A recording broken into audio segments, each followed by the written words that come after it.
ನಮಸ್ತೆ ಎಲ್ಲರಿಗೂ, welcome to cooking clips. ನಾನು ನಿಮಗೆಲ್ಲರಿಗೂ ಇವತ್ತು ಒಂದು ಸಿಂಪಲ್ಲಾಗಿ ಫಿಶ್ ತವಾ ಫ್ರೈ ಮಾಡೋದು ಹೇಗೆ ಅಂತ ಹೇಳ್ಕೊಡ್ತೀನಿ. ನೋಡಿ, ನಾನಿಲ್ಲೊಂದು ಮಿಕ್ಸಿಂಗ್ ಬೌಲ್ ತೊಗೊಂಡು ಇದಕ್ಕೆ ಫಿಶ್ ಸ್ಲೈಸಸ್ ಹಾಕ್ಕೊತಾ ಇದ್ದೀನಿ.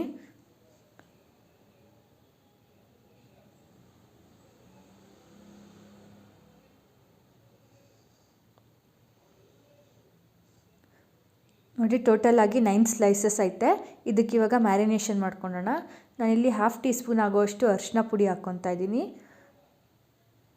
ಹಾಗೆ 1/2 ಟೇಬಲ್ ಸ್ಪೂನ್ ಆಗೋಷ್ಟು ಖಾರದ ಪುಡಿ,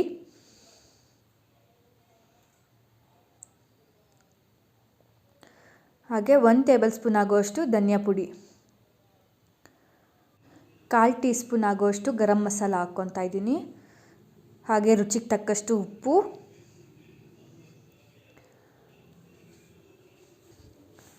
1 ಟೇಬಲ್ ಸ್ಪೂನ್ ಆಗೋಷ್ಟು ಶುಂಠಿ ಬೆಳ್ಳುಳ್ಳಿ ಪೇಸ್ಟ್ ಹಾಕ್ಕೊತೀನಿ ನಾನು.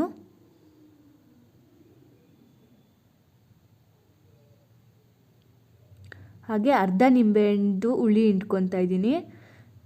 ಕೊನೆಯದಾಗಿ ನಾನು ಕೊತ್ತಂಬರಿ ಸೊಪ್ಪನ್ನು ಹಾಗೆ ಕರಿಬೇವಿನ ಸೊಪ್ಪನ್ನ ಸಣ್ಣ ಸಣ್ಣದಾಗಿ ಕಟ್ ಮಾಡಿ ಇಟ್ಕೊಂಡಿರೋದನ್ನ ಹಾಕ್ಕೊತಾ ಇದ್ದೀನಿ. ನೋಡಿ, ಕರಿಬೇವಿನ ಸೊಪ್ಪನ್ನು ಕೂಡ ನಾನು ಸಣ್ಣದಾಗಿ ಕಟ್ ಮಾಡಿ ಇಟ್ಕೊಂಡಿದ್ದೀನಿ, ಅದನ್ನು ಹಾಕ್ಕೊಂಡಿದ್ದೀನಿ. ಹಾಗೆ 2ರಿಂದ 3 ಟೇಬಲ್ ಸ್ಪೂನ್ ಆಗೋಷ್ಟು ಆಯಿಲ್ ಹಾಕ್ಕೊಂಡು ನೀಟಾಗಿ ಮಿಕ್ಸ್ ಮಾಡ್ಕೊತಿದ್ದೀನಿ.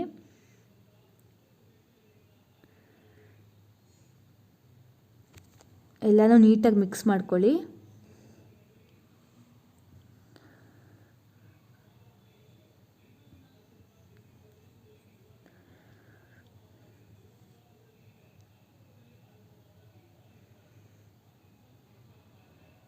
ಈಗ 1 ಅವರ್ ನಾನು ಇದನ್ನ ರೆಸ್ಟ್ ಮಾಡೋಕ್ಕೆ ಅಂತ ಬಿಡ್ತೀನಿ. 1 ಅವರ್ ಆದಮೇಲೆ ನಾವು ತವಾ ಮೇಲೆ ಶಾಲೋ ಫ್ರೈ ಮಾಡ್ಕೊಬೋದು. ನೋಡಿ, ನಾನಿಲ್ಲಿ ಆಲ್ರೆಡಿ ತವಾ ಇಟ್ಕೊಂಡಿದ್ದೀನಿ, ಎಣ್ಣೆ ಬಿಸಿ ಆಗಿದೆ. ಇವಾಗ ನಾನು ಇದಕ್ಕೆ ಫಿಶ್ ಸ್ಲೈಸಸ್ನ ಇಟ್ಕೊತಾ ಇದ್ದೀನಿ.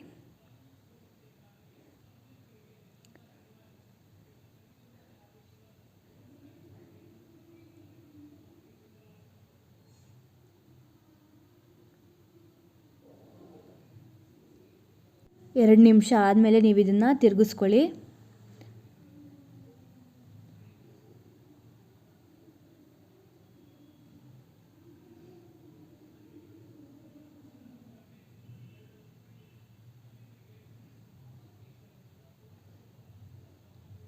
ಎರಡು ಸೈಡನ್ನು 2 ನಿಮಿಷ ಬೇಯಿಸ್ಕೊಂಡ್ಮೇಲೆ ನೀವು ಇದನ್ನು ಮತ್ತೆ 2 ನಿಮಿಷ 2 ಸೈಡನ್ನು ಬೇಯಿಸ್ಕೊಳ್ಳಿ. ಅಲ್ಲಿ ಟೋಟಲಾಗಿ 4 ನಿಮಿಷ ಆಗುತ್ತೆ.